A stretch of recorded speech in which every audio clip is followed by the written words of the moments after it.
The following segment is sponsored by Medtronic. Millions of Americans suffer from heart valve disease. Cardiac surgeon Dr. Michael Reardon is here to talk about a new, innovative, and minimally invasive treatment. Welcome to the show, doctor. It's great to see you.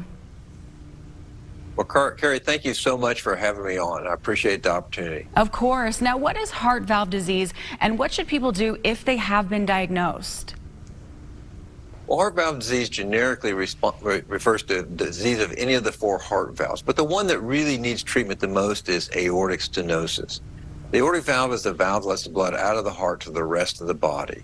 And stenosis is just a fancy doctor word for narrowing, meaning the heart's trying to push all the blood out to your body through a smaller and smaller hole. And this leads to more back pressure in the heart, which can lead to symptoms of fatigue or shortness of breath, chest pain or discomfort, dizziness or fainting. And once you have severe aortic stenosis and symptoms, that's your heart saying, I'm not keeping up, and your risk of dying starts to approximate 1% per month. It's a bad thing to have. So not only do you have symptoms, but you have a high risk of dying. There is no medical therapy for this. It's a mechanical problem. And the only way to solve it is replace your aortic valve, which has traditionally been done by open heart surgery, where I open your chest, stop your heart, cut out the old valve, and sew in a new one. And it's been a very successful operation, but it is open heart surgery, and not everybody's a good candidate for open heart surgery. So we've developed a less invasive approach called transcatheter aortic valve replacement, or TAVR, where I can go through your leg artery over a wire and replace your valve without ever opening your chest, without stopping your heart. It's a lot less invasive. It has a lower upfront mortality, lower stroke, and much faster recovery. Most of my patients go up to a regular room after this. Most of them go home the day after, and most of them are back to full activity by 1 week. So this has been a real advance for patients with severe aortic stenosis that are good candidates for TAVR. Wow. Okay, and tell us more about the current treatment options.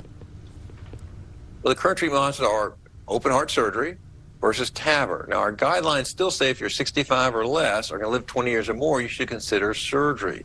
Beyond that, we start thinking about TAVR as a less invasive approach.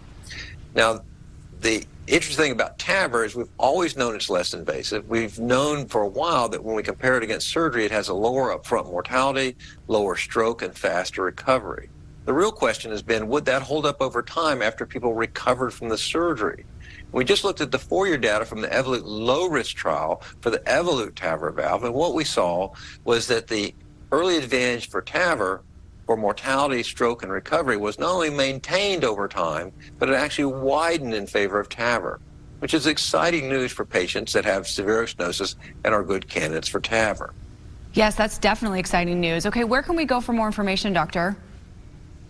Well, first of all, you should go to your local physician. They should be your point person.